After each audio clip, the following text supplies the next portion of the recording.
Assalamualaikum warahmatullahi wabarakatuh. Selamat pagi anakku pejuang Pak Wikarsu. Tetap semangat, tetap bahagia. Hari ini Pak Wan akan menjelaskan tentang modul bab 3, yaitu bab vektor. Apa itu vektor? Mari kita ikuti bersama-sama.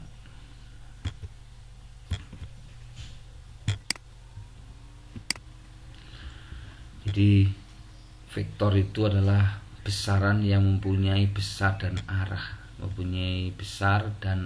ini garis bawahi ya. Kalau hanya punya besar saja tanpa arah namanya skalar, namanya besaran skalar. Nah, contoh besaran skalar ini yang tidak punya arah, hanya besarnya saja, contohnya massa. Misalkan massa kayu itu 1 kilogram, arahnya mana? Tidak ada. Panjang pensil itu 20 cm misalnya. Arahnya kemana? Tidak ada. Ya, volume air itu 1 meter kubik, arahnya mana? Tidak ada. Jadi besaran yang tidak punya arah, ya, tinggi, energi, waktu, ini termasuk besaran skalar. Berapa umurmu? 15 tahun. Arah kemana? Tidak ada. Jadi waktu termasuk skalar. Sedangkan besaran vektor ini yang mempunyai arah.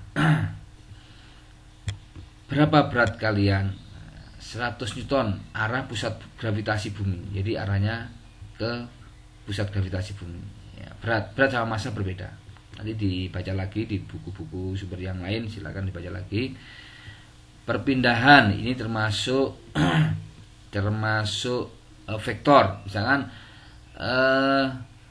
si Amir berpindah ke kanan sejauh 5 meter, sedangkan si Rudi berpindah ke depan 7 meter. Nah, ini perpindahan ini termasuk vektor ya, punya arah. Termasuk kecepatan, percepatan, gaya ini dorongan atau tarikan. Nah, kalau dorongan mesti arah kemana? Didorong ke arah mana? Tarik kemana? Nah, ini termasuk besaran vektor. Kemudian besaran vektor disimbolkan dengan anak panah ya. Jadi disimbolkan anak panah. Jadi ini anak panah, ini ada pangkal, ini ada ujungnya sini. Nah, panjangnya ini menandakan besar. Jadi kok makin panjang berarti vektor itu makin besar nilainya. Kemudian yang ini adalah menunjukkan arah. Arahnya kemana? Oh, ini arahnya ke kanan. Jadi ini menunjukkan arah. Ya, ini disimbolkan dengan sebagian panah. Kemudian kalau disimbolkan dengan sebuah simbol huruf, maka atasnya ada anak panahnya seperti ini. Ini artinya bahwa besaran ini adalah sebuah vektor. Ya, ini menandakan ini adalah sebuah vektor A, vektor B, atau vektor R gitu ya. Seperti itu. Kemudian bagaimana kalau sebuah vektor itu dijumlahkan atau dikurangkan? Contohnya seperti ini, vektor tadi perpindahan misalkan. Si Amir berpindah sejauh 5 meter ke kanan. Kemudian si Rudi berpindah sejauh meter ke depan. Kemudian si Iwan berpindah ke kiri sejauh 2 meter. Lah, berapa total perpindahan mereka? Nah, itu butuh penjumlahan, tidak bisa pengurangan. Kalau umur, misalnya umur si Amir 15 tahun, umur si Rudi 16 tahun. Berapa jumlah umur Amir sama Rudi? Maka tinggal dinambahkan 15 tambah 16, 31 tahun. Karena tidak ada arahnya. Tapi kalau vektor penjumlahan ada arahnya, maka harus pakai cara. Dan nanti ada 2 cara. Yang pertama adalah metode gambar. Kita pakai gambar mengukur, jadi menghitung kotaknya berapa. Ini metode gambar. Nanti yang kedua pakai metode perhitungan analisis ya. Nggak perlu pakai mengukur, nanti pakai metode menghitung. Tentunya pakai rumus matematika. Kemudian untuk metode gambar juga ada 2. Ada metode poligon dan ada metode jajaran genjang. Bagaimana metode poligon itu? Kita dengarkan, kita lihat. Ya, Ini contoh vektor A. Ya, contoh vektor A ini besarnya kalau ini tepat di sini misalnya ya, kita hitung ke kanan 1 2, ada 2 ke kanan dan 3 ke atas 1 2 3. Ya, vektor A ini misalnya 2 ke kanan 3 ke atas. Vektor B ini adalah 3 ke kanan 1 2 3, 3 ke kanan dan 0 ya, 0 ke atas tidak ada. Nah, jadi hanya sumbu X saja ya. Ini vektor B. Vektor C ini seandainya posisi di sini maksudnya sini ya. 1 2, 2 ke kanan dan 1 2 3 4, 4 ke bawah. Jadi sumbu Y-nya negatif 4 ke bawah. Ya, ini adalah contoh vektor C. Nah, sekarang bagaimana kalau vektor A, B, C ini dijumlahkan atau dikurangkan? Coba kita lihat dengan pakai metode poligon. Contoh A, vektor A plus vektor B. Contoh seperti ini. Nah, ini vektor A, saya pindahkan sini, saya tepat waktu sini, ini saya pindahkan tepat di ujung sini. Kemudian vektor B, kalau A plus B, maka ujung A ketemu pangkal B. Ini cirinya metode poligon ya. Ujung A ketemu ujung B. Ujung A ketemu ujung B di sini.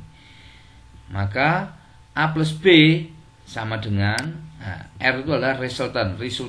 Jumlahnya berapa? Maka dari ujung A ini tarik di pangkalnya A, ditarik ke ujungnya B. Ini namanya resultan jumlahnya. Jadi kalau dijumlah pakai perhitungan biasa, A itu 2 ke kanan, 3 ke atas, sedangkan B 3 kanan, atasnya 0. Sehingga kalau jumlah X sama X, Y sama Y. Misalkan A ini 2, B-nya 3, berarti 2 tambah 3. Kita cek resultannya. Ya, 1, 2, 3, 4, 5. Nah, X-nya ada 5. Kemudian A-nya ini ada yang sumbu Y ada 1, 2, 3. B-nya 0, berarti 3 tambah 0 3. Maka kita hitung 1 ya, 1 2 3, ada 3. Nah, sebenarnya gitu. Jadi ini metode gambar ini mengukur pakai kotak. Ya, kalau diukur pakai seperti itu. Nah, bagaimana kalau A min B? Kalau A vektor A dikurang vektor B, itu sama dengan vektor A ditambah min vektor B. Jadi berkali ditambah A min vektor B. Kalau B-nya ini 3,0 tadi, maka nanti minnya min 3,0. Min 0 kan nggak ada ya, min 3,0. Jadi gitu lawannya ya. Nah, ini nah, sehingga kalau kita lihat ini vektor A ya, kemudian vektor B kebalikannya ya, min vektor B ya. Jadi kalau vektor B nya 3 kanan, ini 3 ke kiri. Kemudian jumlahnya sama, caranya dari ujung A ditarik ke ujung B. Ini artinya vektor A ditambah min vektor B atau A minus B. Nah, gitu. Kemudian bagaimana tiga-tiganya dijumlah? Vektor A ditambah B tambah C. Sama caranya pakai poligon, ujung ketemu pangkal ya. Vektor A ketemu dengan vektor B, ketemu dengan vektor C, seperti digabung. Resultannya ya berarti yang awal ke ujung yang akhir. Nah, maka ini resultannya. Kalau silakan dihitung nanti berapa jumlahnya, nanti resultannya berarti dihitung di sini. Berarti 1, 2, 3, 4, 5, 6, 7 7 ke kanan dan 1 ke bawah ya, 1 ke bawah itu 7 ke kanan, 1 ke bawah, resultan dari A plus B plus C ya. Nah, bagaimana kalau A plus B min C ya? Nah, min C bagaimana? Berarti ya perkara sama aja dengan A plus B plus minus C. A plus B minus C, kebalikannya dari C ya. Kalau ini plus C, jadi min C nya di sini. Resultannya mana? Nah, resultannya adalah ini. Nah, kalau kita hitung ya berarti 1, 2, 3 ke kanan, 1, 2, 3, 4, 5, 6 ke atas. Itu resultan dari A plus B min C. Ya, itu pakai metode poligon. Maka ini harus butuh bantuan kertas kotak ya, untuk bisa menggambar ini. Ini metode poligon. Nah, contohnya ini A plus B plus C, maka resultannya A plus B plus C adalah yang ini resultannya. A plus B plus C gitu ya. Dari ujung A ketemu pangkalnya A ketemu dengan ujungnya di C ya, di sini. Ini resultannya. Kemudian metode yang kedua adalah metode gambar yang kedua adalah metode jajaran genjang. Jadi metode gambar yang kedua adalah metode jajaran genjang. Jajaran genjang sudah bisa membayangkan jajaran genjang ya. Contoh A, soal yang sama dengan tadi yang metode poligon. B, C, sama, saya membuat soal yang sama. Nah, kemudian pertanyaannya A plus B bagaimana? Nah, kalau metode jajaran genjang, hasilnya nanti dengan metode poligon sama ya, hasilnya sama. Jadi cuma caranya yang berbeda, tapi hasilnya sama. Kalau nanti menggunakan dua-duanya kemudian hasilnya berbeda, maka mesti ada yang salah satu salah ya. Nanti dalam pengerjaan soal Anda bisa memilih pakai metode jajaran genjang ataukah pakai metode poligon, mana yang menurut kalian mudah ya, mana yang menurut kalian enjoy. Contoh kembali lagi ke sini, bagaimana vektor A ditambah vektor B, ini vektor A, vektor B. Jadi kalau metode jajaran genjang, pangkal ketemu pangkal, pangkal A, pangkal vektor A diketemukan dengan pangkal vektor B. Kemudian kita membuat garis di titik seperti ini besarnya dan arahnya sama dengan vektor B kalau di ujung sini, sama ya, besarnya dan arahnya sama dengan vektor B, garis-garis titik ini. Ya, benar. Kemudian buat garis lagi, arahnya besarnya sama dengan vektor A. Jadi di sini, mohon maaf. Jadi kan ketemu titik ini kurang sempurna gambarnya. Ya, ketemu di sini, maka resultannya adalah di sini. Nanti kalau kamu bandingkan dengan yang metode poligon masih hasilnya sama. Jadi 1, 2, 3, 4, 5. Kemudian 1, 2, 3, berarti 5,3. Resultannya A plus B. Ya. Sama kalau A min B, sama, yaitu A plus min B tadi sama. Caranya seperti ini. Nah, min B nya jadi gini. Pokoknya intinya pangkal ketemu pangkal. Buat garis sebesarnya dan sejajar sama dengan B. Buat garis sejajar dengan A podo. Nanti sama ya. Maka dibuat, resultannya adalah ini. Ini yang B. Hasilnya pasti sama dengan cara poligon. Nah, bagaimana kalau 3 vektor? Kalau 3 vektor dijumlahkan, digambar pakai jajaran genjang. Yang pertama, kerjakan dulu 2 vektor dulu, A plus B dulu. Nanti hasilnya A plus B dijumlahkan dengan C, baru gitu ya. Jadi kita nggak bisa langsung kalau jajaran genjang. Kalau poligon tadi bisa, kalau jajaran genjang tidak bisa. Contohnya seperti ini. Nah, ini contoh dijumlahkan dulu A plus B. Nah, seperti ini, jumlahkan. Ini hasilnya A plus B yang hijau ini ya, vektor ini. Kemudian, nah saya bawa sendiri sini, saya bawa sendiri supaya tidak mengganggu gambar sini. Ditambahkan dengan C. Ya, ketemu pangkal. Nah, ketemu pangkal. Buat garis yang besarnya sama dengan ini, sejajar, sama, maka resultannya adalah ini. Ya. 1, 2, 3, 4, 5, 6, 7. Kemudian 1. Ya, 1. Berarti 7, minus 1 di sini. 7 ke kanan, 1 ke bawah. Ini yang A plus B plus C. Ya.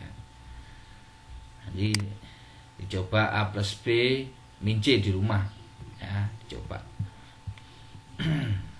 Jadi harusnya hasilnya sama dengan metode poligon.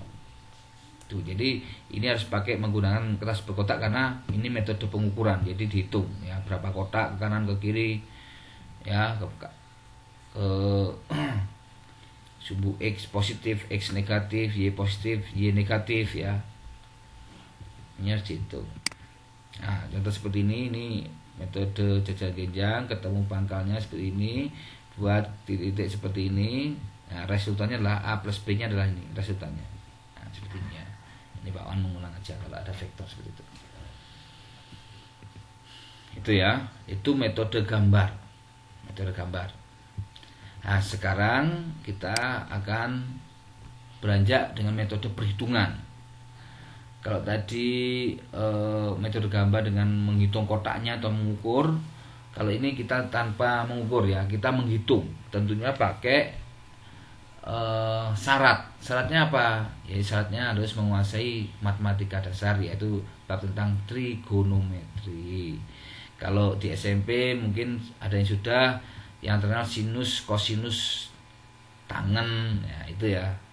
Itu harus bisa. Ini harus bisa, nanti pelan-pelan, bahkan kalau yang belum bisa nanti bisa diulang-ulang ya, dan itu harus dihafalkan. Ini karena ini syarat dasar ya. Contoh tampil trigonometri seperti ini ya. Trigonometri ada sinus, kosinus, tangen sini nanti ya. Nah, sudutnya ada alfa ini masih tegak lurus ini. Jadi ada segitiga tegak lurus. Ini besarnya X yang di sini, yang vertikal besarnya Y, yang miring adalah R. Nah, kalau ini alfanya sudut AP di sini.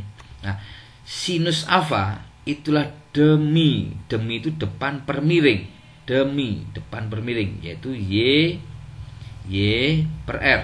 Y ya. Y per R, ini sinus Y per R. Kalau kosinus adalah samping per miring. Jadi kalau alfanya di sini, sampingnya adalah X, miringnya adalah R. Berarti kosinus itu adalah samping per miring. Sami X per R. Ya.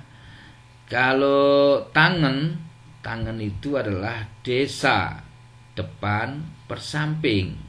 Desa depan per samping, yaitu tangen alfa adalah Y per X. Gitu ya. Tangen sin per cos. Misalnya ini. Ya, ini sudah. Ini aja ya, minimal yang bisa begini. Ya, ini belakangan enggak apa-apa. Yang itu. Nah, yang ini yang saya lingkar ini yang saya buntir ini ya. Ini kalian harus minimal sekarang juga harus hafal. Demi, sami, sama desa. Ya, itu harus hafal. Nah, untuk apa nanti kita akan jelaskan untuk apa. Nah, ini mohon dihafalkan sudut istimewa. Nah, sudut istimewa berarti yang istimewa yang harus dihafalkan. Nanti kalau bukan istimewa maka harus pakai alat ya, pakai kalkulator atau apa. Tapi kalau sudut istimewa tidak perlu pakai kalkulator. Nanti ulangannya tidak perlu kalkulator karena rumus-rumusnya soalnya adalah menggunakan sudut istimewa. Contoh sudut istimewa yang pertama. Ya. Nah, segitiga siku-siku XYR dengan sudut 37 di sini alfanya. Kemudian di atas ini 53 karena masih tegak lurus, pasti ini 37 pasti 53. Lah ini sudut istimewa. Sudut istimewa ya. Istimewanya apa? Ya, pasti kalau di sampingnya 37 atau di depannya sudut 53 itu pasti 4 ya. Di depannya angka 37 adalah 3. Miringnya Pitagoras pasti 3, 4, 5 sebenarnya ini, dan kelipatannya ya 6, 8, 10 dan kelipatannya. Jadi di depan sudut 37 adalah 3, di depan 53 adalah 4 ya, miringnya 5 ya. Maka sinus 37 demi depan per miring ya. Nah, berarti 3 per 5 atau 0,6.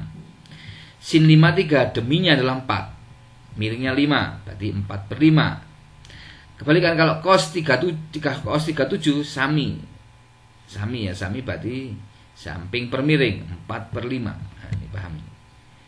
Sin 53 cos 53 berarti 3 per 5. Nah, gitu.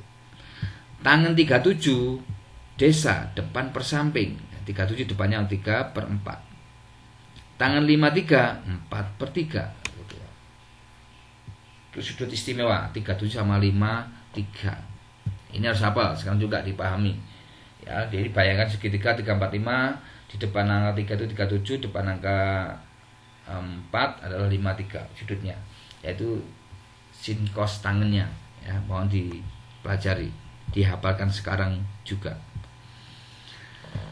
Selain ini juga perlu dihafalkan sudut istimewa, yaitu ada 0, 30, 45, 60, 90 ya. Kalau digambarkan sudut 30 ini 30, kalau ini 90 pasti ini 60 ya. Pasti di depan sudut 30 ini 1 ya. Kemudian sumbu X-nya akar 3, sisi miringnya 2. Jadi kalau saya bilang sin 30 yaitu depan per miring setengah. Ya, setengah. Nah, ini di sini setengah. Ya, kalau sin 60 berarti depan per miring akar 3/2 atau setengah akar 3. Kalau 45 berarti ini kan sama, 45 ya, sudutnya sama ini. Berarti kalau sin 45 ya 1 per akar 2 atau setengah akar 2. Cos 45 juga sama, 1 akar 2 atau setengah akar 2. Sehingga kalau ini dibayangkan supaya kalian tidak menghafalkan secara nggak baik, menghafalkan yang baik itu harus ada imajinatifnya. Nih segitiga ini harus diimajinatifkan. Maka sinnya, sin cos tangan 0, 30, 45, 60, 90, maka dibayangkan di sini ya. Kalau sin 0, 0. Sin 30 setengah, setengah akar 2, setengah akar 3, 1. Kalau mau dibuat menghafal di sini, ini sebenarnya ruhnya setengah akar 0, akar 0, 0 berarti 0 kali setengah 0. Setengah akar 1, akar 1, 1 berarti setengah. Setengah akar 2, setengah akar 3, setengah akar 4. Nah, akar 4 2, jadi 2 kali setengah 1. Nah, gitu ya. Kalau menghafalkannya cos itu sin dibalik. Jadi satunya mulai dari ini, 1, setengah akar 3, setengah akar 2, setengah 0. Gitu. Ya, kalau cos itu kebalikannya sin. Kemudian tangan tuh sin per cos. Jadi 0 dibagi 1, 0. Setengah dibagi setengah akar 3, sepertiga akar 3. 1 akar 2 dibagi 1 akar 2, 1. Setengah akar 3 dibagi setengah akar 3. 1 bagi 0 tak terdefinisikan, tidak terdefinisikan, tak hingga ya. 1 bagi 0 tidak terdefinisikan. Ini sudut-sudut yang kalian harus hafalkan ya, sudut-sudut yang harus kalian hafalkan.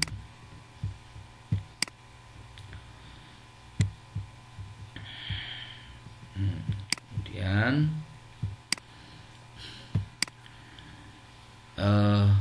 baru kita masuk penjumlahan penggunaan vektor dengan metode analisis ya, bukan metode gambar, mohon maaf, metode perhitungan. Ini gambarnya harusnya dihapus ya.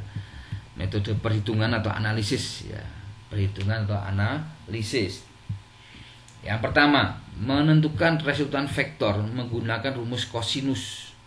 Menggunakan rumus kosinus, aturan kosinus. Kalau saya punya vektor di sini F1 berarti vektor pertama, F2 adalah vektor kedua. Maaf. Ya, ini vektor kedua. Sini vektor keduanya itu. Kemudian alfa sudut apit antara kedua vektor alfa ini. Nah, kemudian ditarik garis kayak seperti jajaran genjang, titik seperti ini, seperti jajaran genjang. Kemudian ditarik, ini adalah R itu vektornya. Lah, untuk mencari R kita nggak perlu pakai mengukur, menghitung kotak-kotaknya nggak perlu, kita pakai perhitungan. Nah, bagaimana rumus cos itu? Nah, untuk menghitung R ini pakai aturan kosinus, yaitu R itu sama dengan akar dari F1 kuadrat ditambah F2 kuadrat ditambah 2 kali F1 kali F2 kali cos alfa ya, kemudian diakar. Ini akarnya panjang, diakar ya, kemudian diakar. Kalau misalkan ini adalah cosnya adalah 0, di sini 0, Nah, alfanya 0 misalkan, alfanya 0, maka cos 0 ya kan. Kalau cos 0 adalah 1. Cos 0 tadi yang dihafalkan tadi adalah 1. Cos 0 itu adalah 1. Kalau 1 maka F1 plus F2 plus 2 F1 F2. Maka bisa dibuat begini.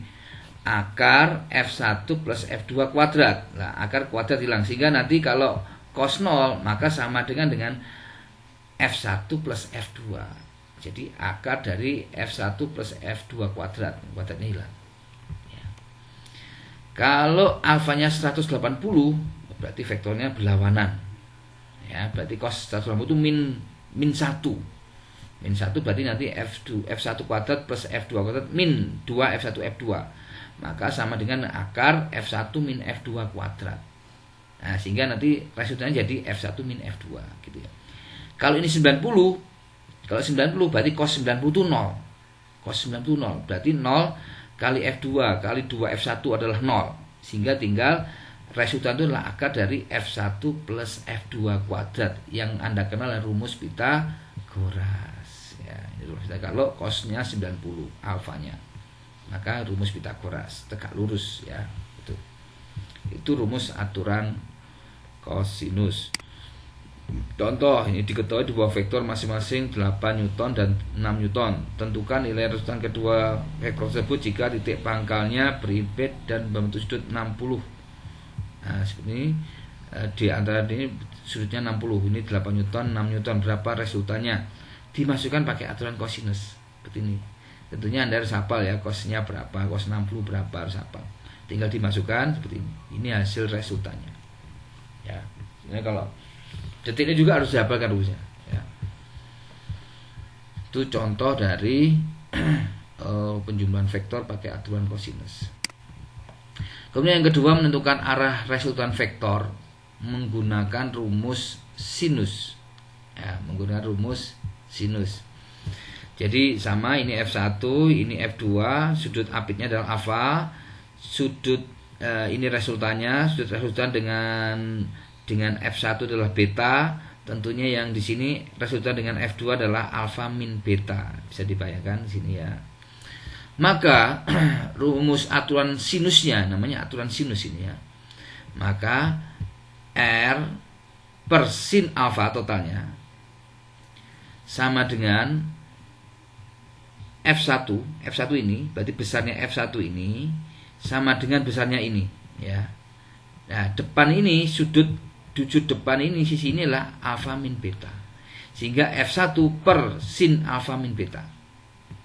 Jadi sudut ini sama dengan menghadap sisi ini. Sisi ini sama dengan F1. Berarti F1 per alfa min beta. Sedangkan beta, sudut beta ini menghadap sisi ini. Ya, sisi ini besarnya adalah F2. Berarti F2 per sin beta. Ya, F2 per sin beta.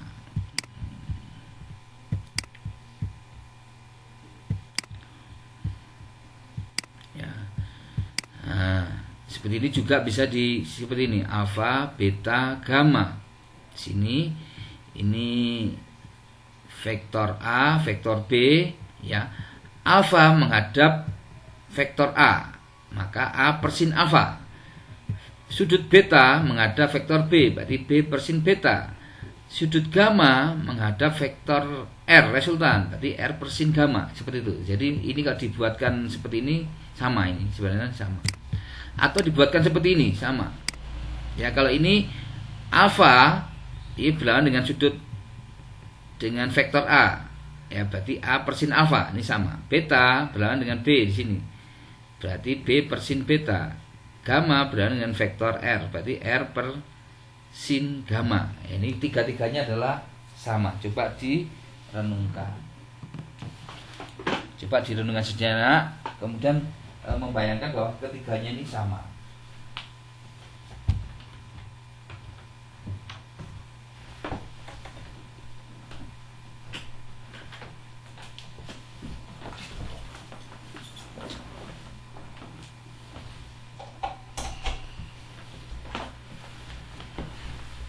Ya, kalau sudah membayangkan, dihafalkan, dipahami.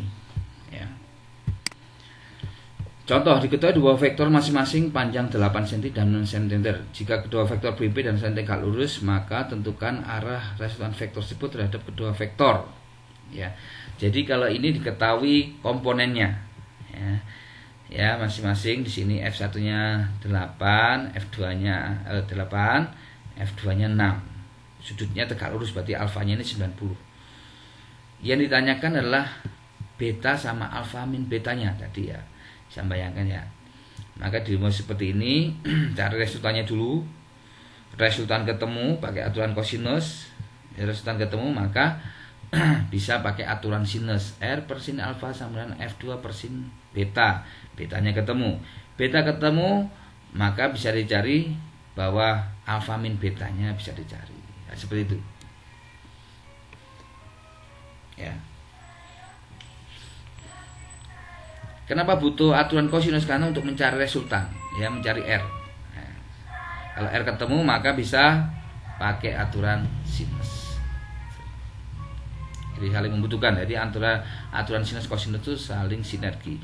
Ada yang pakai aturan kosinus sudah selesai, ada yang pakai aturan sinus tok saja juga sudah selesai, atau pakai dua-duanya.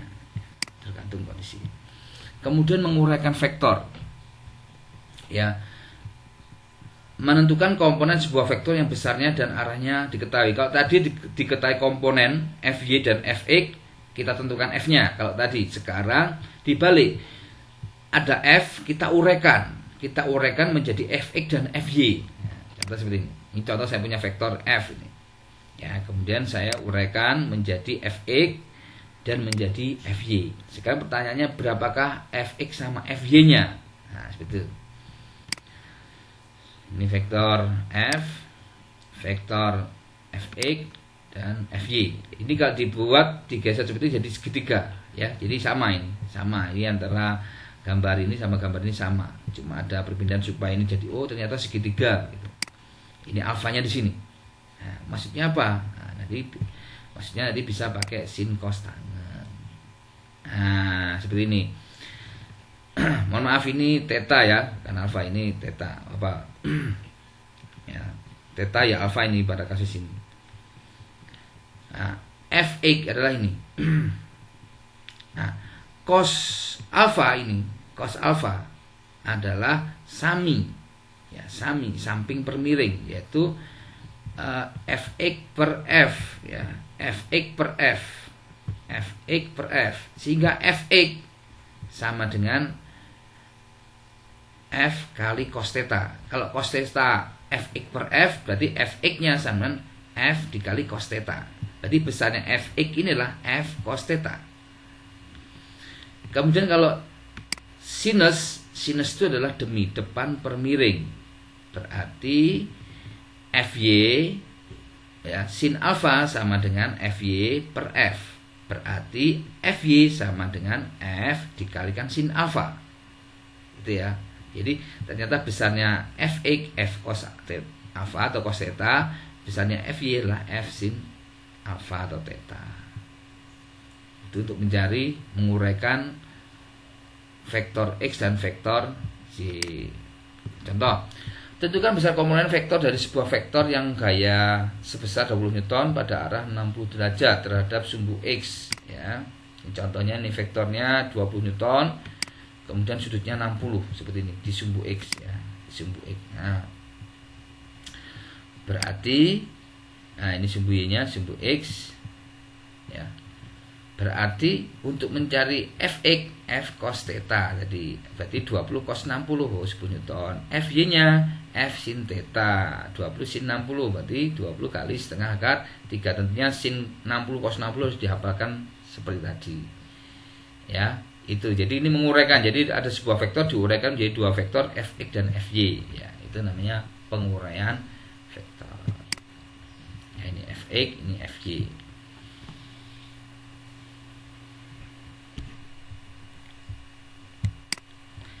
Kemudian menentukan besar dan arah sebuah vektor jika kedua vektor komponennya diketahui. Sekarang diketahui dibalik. Dua vektornya diketahui. Vektor Fx sama Fy diketahui. Nah, berapakah besar dan arah sebuah vektor? Ini Fx, Fy ketahui ya. Lihat, ini adalah tegak lurus antara sumbu X dan Y adalah tegak lurus ya, tegak lurus. Berarti pakai sedang genjang tadi vektornya. Ini F. Nah, maka pakai Pitagoras. Jadi kalau ini dipindah di sini adalah bentuk sebuah segitiga. Ya, bentuk sebuah segitiga ini. Jadi pakai Pitagoras karena tegak lurus. Cosnya kalau pakai aturan kosinus, cosnya adalah 90. Sehingga menjadi aturan Pitagoras ya, tegak lurus. Nah, ini tetanya di sini. Nah, untuk menentukan arah vektor berarti pakai tangan, karena yang diketahui kenapa pakai tangan? Karena yang diketahui Fx sama Fy. Ya, berarti kalau pakai desa depan per samping, ya, berarti tangan theta Fy per Fx. Jadi tetanya berapa kita cari. Ya, ini untuk mencari besar dan arah sebuah vektor jika kedua komponennya diketahui. Contoh, tentukan besar dan arah vektor gaya F yang diketahui vektor komponennya 8 dan 6 Newton. Jadi Fx sama Fy-nya diketahui. Maka pakai Pitagoras. Ya, seperti ini. Ya, kalau 86 pasti 10 ya, Pitagoras triple 8 6 10. Ya, itu kalau menghitung sudah harus hafal. Kemudian arahnya pakai tangan depan per samping, Fy per Fx 8 per 6 ini. Nah, kalau tangan nggak perlu pakai kalkulator, ini pakai kalkulator ya harusnya 37 ya, dibulatkan 37. Jadi kan 4 per 3 itu kan tangan theta sama 4 per 3. Tetanya berapa? Berarti 37. Pakai sudut istimewa yang tadi 37 ya. Nah, ini dibulatkan 37 ya, 37. Kemudian kalau soalnya itu berupa kotak-kotak seperti ini ya, bagaimana cara menguraikannya? Perhitungan seperti ini ya, sama diuraikan seperti ini ya. Ini 4 dihitung kotaknya tadi ya, 3 ya, ini 5 gitu ya. Sekarang bagaimana dua vektor ini dijumlahkan? Nah, hitung kotaknya ya, ini kan dua vektor dicari. Nah, ini yang vektor pertama, ini yang sumbu X ada 1 2 3 4 5, ada 5. Kemudian kita cari sumbu Y-nya ada 2. Berarti yang pertama 5 sama 2. Kemudian vektor 2 yang warna merah ini kita cari. Ya, oh ya, ini besarnya 5 sama 2. Kemudian yang warna merah kita cari sumbu X-nya. Ya, seperti ini. Nah, terus ini sumbu Y-nya dengan besarnya 2 dan 2. Nah, kemudian kita jumlahkan yang Y karena searah, kalau searah dijumlahkan, kalau berlawanan arah dikurangi ya. Ini karena searah 2 tambah 5 dan ini yang sumbu Y 2 tambah 2. Sehingga kalau dijumlahkan seperti ini. Nah, ini 1 2 3 4 5 6 7 karena dari 2 tambah 5 sumbu X-nya. Kemudian ada sumbu Y ya 7 ya. Pada sumbu Y 2 tambah 2 adalah 4. Maka dihitung 1 2 3 4. Nah, ini ada 4 sumbu X-nya. Berarti saya punya komponen X 4 dan komponen Y-nya adalah 7. Kemudian kita buat cari resultannya. Nah, cari resultannya seperti ini. Nah, resultannya pakai Pitagoras karena ini tegak lurus cos 90 ya. Nah, berarti seperti ini. 5. Arahnya nanti pakai tangan theta sama 4 per 7 gitu ya. Jadi kalau sudut bukan istimewa berarti pakai kalkulator gitu ya. Tuh, sekian dari Pak Awan, semoga bermanfaat dan bisa videonya diulang-ulang terus ya. Silahkan belajar yang rajin ya.